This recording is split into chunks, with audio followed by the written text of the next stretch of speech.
হতে পারে গ্রেপ্তার। এবার ইন্দ্রানুজের অভিযোগের ভিত্তিতে শিক্ষামন্ত্রীর বিরুদ্ধে এফআইআর। 7 দিনের মধ্যে রিপোর্ট তলব করতে হবে রাজ্যকে। 7 দিনের মধ্যে রিপোর্ট তলব করতে হবে লিখিত আকারে।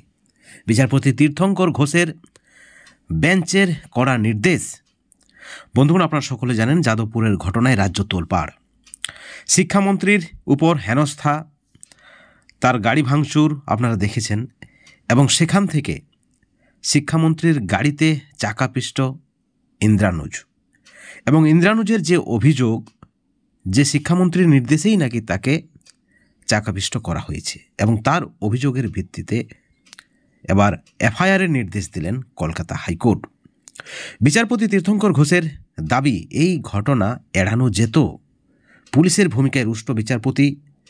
গোটা বিষয়টি গোয়েন্দা বিভাগের ব্যর্থতা বলে দাবি করেছেন বিচারপতি। সামনে বিধানসভা নির্বাচন, এবং এই ধরনের যদি ঘটনা ঘটে, এই ধরনের যদি পরিস্থিতি ঘটে, তাহলে বিশৃঙ্খলা বাড়বে। উভয় পক্ষকে সচেতন থাকতে হবে। কেন গোয়েন্দা বিভাগ মন্ত্রীকে সচেতন করেনি? যদি গোয়েন্দা বিভাগ মন্ত্রীকে সচেতন করেছিলেন, তাহলে কি মন্ত্রী সেই সতর্কতা উপেক্ষা করেছেন? একাধিক প্রশ্ন। চরম চাপে শিক্ষামন্ত্রী। চারিদিক থেকে শিক্ষামন্ত্রীর পদত্যাগের দাবি উঠেছে। আপনারা জানেন, ইন্দ্রানুজের বাবাকে শিক্ষামন্ত্রী ফোন করেছেন, ইন্দ্রানুজের সঙ্গে দেখা করার কথাও বলেছেন। কিন্তু তারই মধ্যে ইন্দ্রানুজের অভিযোগের পরিপ্রেক্ষিতে রাজ্যের শিক্ষামন্ত্রী ব্রাত্য বসুর বিরুদ্ধে এফআইআর। কোথাও না কোথাও চরম অস্বস্তিতে রাজ্যের শাসক দল, কারণ 2026-এ রয়েছে বিধানসভা নির্বাচন।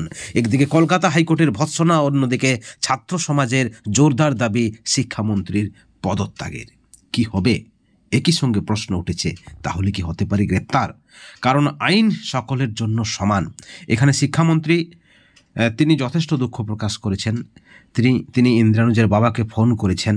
তিনি বলেছেন এই ধরনের ঘটবে বা ঘটনা এই পথে মোড় নেবেন তা তিনি বুঝতে পারেননি। ড্রাইভার কম বয়সী বলেও তিনি দাবি করেছেন। কিন্তু ইন্দ্রানুজের যে বিস্ফোরক অভিযোগ যে শিক্ষামন্ত্রীর নির্দেশেই এই ঘটনা ঘটেছে, এবং তাতেই তার বিরুদ্ধে এফআইআরের নির্দেশ দিলেন কলকাতা হাইকোর্টের মহামান্য বিচারপতি তীর্থঙ্কর ঘোষ। এখন দেখার বিষয়, ইতিমধ্যেই 7 দিনের মধ্যে রিপোর্ট তলব করতে হবে রাজ্যকে, এবং সেই সঙ্গে পুলিশ প্রশাসন কিভাবে বিষয়টা নিচ্ছে, এবং শিক্ষামন্ত্রীর বিরুদ্ধে কি আদৌ কোনো অ্যাকশন হবে, সেই বিষয়েও কিন্তু প্রশ্ন উঠেছে। রাজনৈতিক মহলে ইতিমধ্যেই সরব হয়েছেন বিরোধীরা। বিজেপি মাঠে নেমেছেন, এবং বাম সংগঠনের পক্ষ থেকে লাগাতার কর্মসূচি নেওয়া হচ্ছে। তাদের একটাই দাবি, শিক্ষামন্ত্রীর পদত্যাগ। বন্ধুগণ, এই ভিডিওর পরিপ্রেক্ষিতে আপনাদের মতামত কি, আপনাদের প্রতিক্রিয়া কি? অবশ্যই আপনারা চ্যানেলের কমেন্ট সেকশনে অবশ্যই আপনাদের মতামত কমেন্ট করে জানাবেন। সকলেই ভালো থাকবেন, সুস্থ থাকবেন। কিন্তু সবশেষে একটাই কথা বলবো, ভালো থাকুন, সুস্থ থাকুন, কিন্তু কোনো ধরনের হিংসা থেকে অবশ্যই দূরে থাকুন। Thank you so much.